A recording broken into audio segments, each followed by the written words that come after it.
The Anglo-Zanzibar War took place on August 27, 1896. In less time than it takes to watch a TV show, the Sultan surrendered. They suffered 500 casualties by the time the onslaught halted.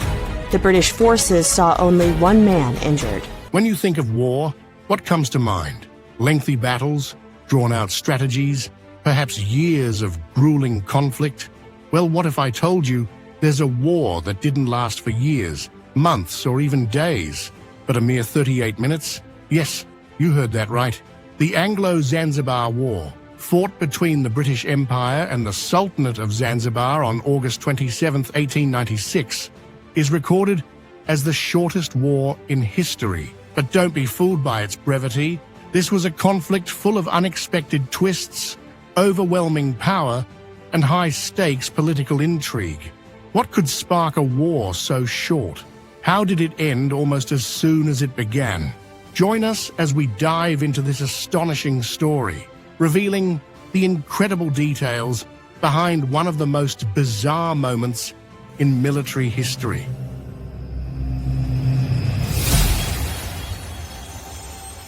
The spark for this lightning-fast clash began on August 25, 1896, when Sultan Hamad bin Thuwaini of Zanzibar, a ruler who had long supported British interests, died under mysterious circumstances. Official records state that he died suddenly, but whispers among the people suggested foul play. As fate would have it, Hamad's cousin, Khalid bin Bargash, saw an opportunity and seized power mere hours after Hamad's death. Khalid, however, was not one to bow to British influence, which immediately raised alarm bells within the British Empire. By the time the sun set, Khalid had already taken control of the palace, raised his own flag, and ordered his guards to defend his claim. A bold and risky move that set off a series of events none could have anticipated. Why was the British Empire so eager to oppose Khalid? For the British, who had extensive colonial interests along the East African coast, maintaining control over Zanzibar was critical. British and Zanzibari relations were intertwined with economics and the notorious ivory and slave trades. Britain was deeply invested in Zanzibar's future, so when Khalid refused their ultimatum to step down, tensions soared. The British issued him a stark deadline: surrender by 9 a.m. on August 27th, or face the consequences. Khalid, however, believed his own forces could stand strong, confident that the British wouldn't risk open warfare. Little did he know, he had gravely underestimated the resolve of an empire. As dawn broke on August 27th, the British brought in 3 formidable warships: the HMS Thrush, HMS Sparrow, and the much-feared HMS Raccoon, anchoring them strategically within the harbour. They were reinforced by a local army of nearly 900 loyal Zanzibari soldiers. Meanwhile, Khalid had managed to amass about 2,800 men, many of whom were armed only with outdated rifles and a few rusty cannons dating back to the early 19th century. The scene painted a stark picture of power imbalance. On one side, a global superpower with the latest in military technology, and on the other, a group of determined but poorly equipped locals, daring to stand in defiance. The tension was thick in the air as the final deadline approached. At precisely 9 a.m., the British delivered the final ultimatum to Khalid. Aware of his limited options but still defiant, Khalid held his ground, convinced that his forces could withstand any British threat. At 2 minutes past 9 a.m., when Khalid still refused to surrender, the British opened fire. What happened next was nothing short of a military spectacle. The warships launched a devastating bombardment directly at the Sultan's palace, with heavy artillery shells tearing through the structure like paper within 3 minutes of the first shot. The palace was already partially engulfed in flames.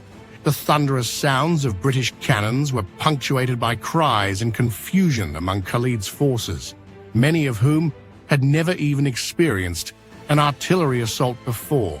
Those in the palace who attempted to fire back were quickly overwhelmed, their antiquated weapons proving no match against the British firepower.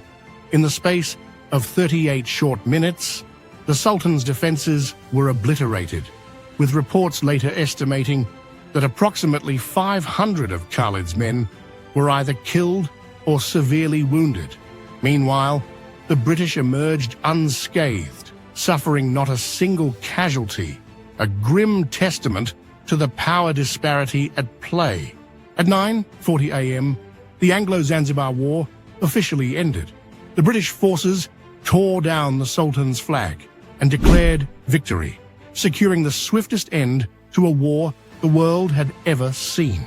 For Khalid, the realization of defeat came too late. He managed to escape the palace and sought refuge in the German consulate, where he would eventually flee to German East Africa, modern-day Tanzania, evading British capture. Though brief, the war had significant repercussions. Following the conflict, the British installed Hamoud bin Mohammed as the new Sultan, someone more compliant with British rule, ensuring their grip on Zanzibar would remain firm for decades. The Anglo-Zanzibar War may have lasted less than an hour, but its legacy endures as a powerful reminder of the brutal efficiency of colonial power. The conflict showcased not only the might of the British Empire, but also highlighted the vulnerability of smaller states under colonial rule. For the people of Zanzibar, it marked the beginning of tighter British control, as Zanzibar became a British protectorate, changing the course of its history. While it's easy to look back on the Anglo-Zanzibar War as an oddity in the history books, the consequences of this brief but brutal confrontation reverberated for years. Following the war, Zanzibar was placed under more stringent British oversight, and Sultan Hamoud's rule saw the implementation of policies that aligned closely with British interests, including the abolition of the slave trade in 1897, an effort that was more about aligning with British colonial values than local needs. Even today, the Anglo-Zanzibar War remains an intriguing historical footnote, a bizarre, almost surreal chapter that challenges our ideas of what a war should be. It stands as a reminder of how quickly power can shift, especially when one side holds all the advantages. In our modern world, with technology and military power still vastly unevenly distributed, could another 38-minute war happen? Only time will tell. If this story has intrigued you, don't forget to subscribe to Truth Revealed for more deep dives into history's most astonishing events.